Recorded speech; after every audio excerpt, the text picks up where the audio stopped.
நாகரீகம் எனும் குடிலில் ஏறி வசிக்கத் தொடங்கிய மொழிகள் அரை கூவல்களாய் வடிவம் பெற துவங்கிய காலம் தொட்டு கல் தோன்றி மண் தோன்றா காலத்தில் முன் தோன்றிய மூத்த மொழி அன்னை தமிழ் மொழி. காலமெல்லாம் கடந்து நிற்கும் நம் தமிழ் மொழி உலகில் மிக பழமையான மொழி என்று கருதப்படுகிறது. மொழிகளுக்கெல்லாம் தாய்மொழியாக திகழ்ந்து தமிழரின் வரலாறு, வாழ்வியல், அறம், மாண்பு மற்றும் கலாச்சாரத்தின் அடையாளமாக மிளிர்ந்து வரும் அன்னை தமிழ் மொழியின் தொன்மையை அதன் பண்பாடு, இலக்கியம், சிற்பக்கலை, ஓவியக்கலை, கட்டிடக்கலை மற்றும் கல்வெட்டுகளில் காண முடிகிறது. 3 பிரிவுகள், 133 அதிகாரங்கள், மொத்தம் 1330 குறள்களில் இப்பாரினை அளந்து இவ்வுலகிற்கு இன்றியமையாத பொதுமறையை இயற்றி தந்த தமிழ் தாயின் தலைமகன், வையத்துள் வாழ்வாங்கு வாழ்ந்த தெய்வ புலவர் திருமகனார் திருவள்ளுவர்.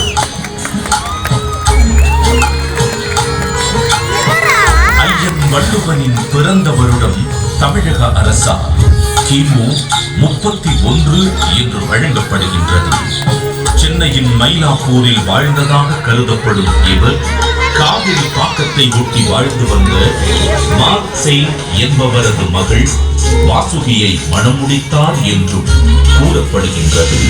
தன்னை பற்றிய குறிப்புகள் மிக குறைவாகவே கிடைக்கப் பெற்றுள்ள போதிலும் தன் சொற்களால் தமிழ் கடத்தில் சாதி மத வேதங்களை களைந்து மனிதத்தை உயர்த்தி பிடித்தவர் வள்ளுவர் திருமகனார்.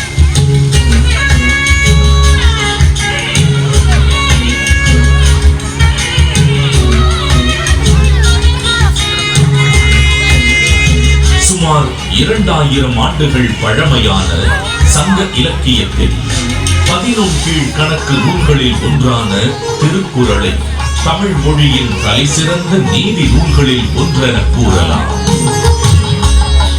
1.5 அடியில் 7 சொற்களில் மட்டுமே கொண்டு எழுதப்பட்டு ரத்தின சுருக்கமாக அதே நேரத்தில் மிக ஆழமான கருத்துக்களை வெளிப்படுத்தும் நூலாக மிகச்சிறிய வார்த்தைகளில் மிகப்பெரிய தத்துவங்களை அடக்கியுள்ள நூலாக இருக்கும் திருக்குறள் இன்றும் அது வகுத்தளிக்கும் நெறிமுறைகளுக்காகவும் அது வழங்கக்கூடிய பகுத்தறிவிற்காகவும் தமிழர்கள் மட்டுமல்லாது பல்வேறு மக்களாலும் விரும்பி போற்றப்படுகிறது.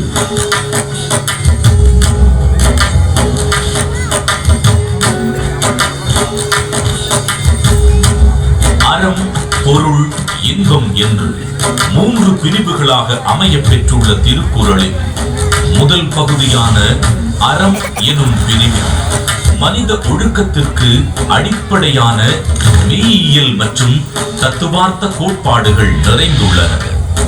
உதாரணத்திற்கு காலத்தினார் செய்த நன்றி சிறிதெனினும் ஞாலத்தின் மானப் பெரிது எனும் குறள் ஒருவர் செய்யும் உதவி மிகச் சிறியதாக இருந்தாலும் அதை தக்க காலத்தில் செய்தால் அது இவ்வுலகை விட பெரியது என்று கூறுவதன் மூலம் நட்பின் மேன்மையையும் உதவி செய்வதன் முக்கியத்துவத்தையும் எடுத்துரைக்கிறது. அடுத்த பிரிவான பொருட்பாலில் வாழ்வுக்கு தேவையான பொருளீட்டுதல், சுய மற்றும் சமூக முன்னேற்றத்திற்கான குரல்கள் இடம்பெற்றுள்ளன.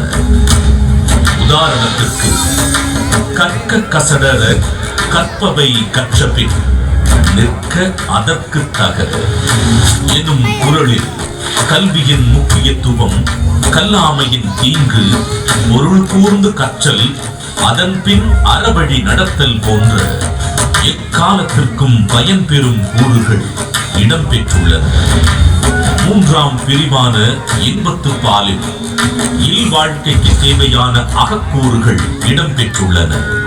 உதாரணத்திற்கு, உடம்பொடு உயிரிடை எண்ணமற்றன, மடந்தையொடு எம்மிடை நட்பு எனும் குரல் உடலும் உயிரும் பிரியாமல் ஒன்றாக இருப்பது போல இல்லற வாழ்க்கையில் இருப்போர் ஒன்றாக இருத்தல் வேண்டும் என்ற பொருளுடன் காதலின் சிறப்பையும் இல்வாழ்வின் மேன்மையையும் உணர்த்துகிறது. ஏறத்தாழ 60க்கும் மேலான உலகின் பல்வேறு மொழிகளுக்கு மொழிபெயர்க்கப்பட்ட திருக்குறள் உலகெங்கும் அதிக அளவில் மொழிபெயர்க்கப்பட்ட சமயம் சாரா நூல்களில் ஒன்றாக திகழ்கிறது. திருக்குறளின் இலக்கிய வடிவமும் பொருளடக்கமும் அதன் செம்மொழி தன்மையை வெளிப்படுத்துவதுடன் உலக இலக்கியத்தின் ஒரு மாபெரும் ஆவணமாகவும் விளங்கி தமிழின் தொன்மையையும் தமிழர்களின் பெருமையையும் இப்புவியெல்லாம் கொண்டு சேர்த்துள்ளது. வள்ளுவருக்கும் அவருடைய குரலுக்கும் பெருமை சேர்க்கும் வண்ணம் அன்றைய தமிழகத்தின் முதலமைச்சராக இருந்த முத்தமிழறிஞர் டாக்டர் கலைஞர் மு. கருணாநிதி அவர்கள் திருக்குறளுக்கு உரை எழுதியது மட்டுமல்லாமல் பேருந்துகளில் திருக்குறள், பள்ளிப்பாடங்களில் திருக்குறள், திருக்குறள் கவியரங்கம், திருக்குறள் ஆய்வு என எளிய மனிதருக்கும் வள்ளுவரை கொண்டு சேர்த்தார். அவரது புகழை நிலைநாட்டும் விதமாக 1975 தொடங்கி பல இன்னல்களுக்கு பின்னர் 2000ஆம் ஆண்டு குமரி முனையில் 133 அடி உயரமுள்ள திருவள்ளுவர் கற்சிலையை திறந்து வைத்தார். இதைத் தொடர்ந்து குமரியில் உள்ள திருவள்ளுவர் சிலையின் வெள்ளி விழாவை முன்னிட்டு விவேகானந்தர் பாறை, வள்ளுவர் சிலை இவ்விரண்டையும் இணைக்கும் விதம் சுமார் 250 அடி நீளமுள்ள கண்ணாடி பாலம் தமிழக முதல்வர் மு. க. ஸ்டாலின் அவர்களால் திறக்கப்பட்டது. இந்தியாவின் முதல் கடல் மேல் கட்டப்பட்ட கண்ணாடி பாலம் இது என்பது வள்ளுவருக்கு மற்றொரு மணிமுடி.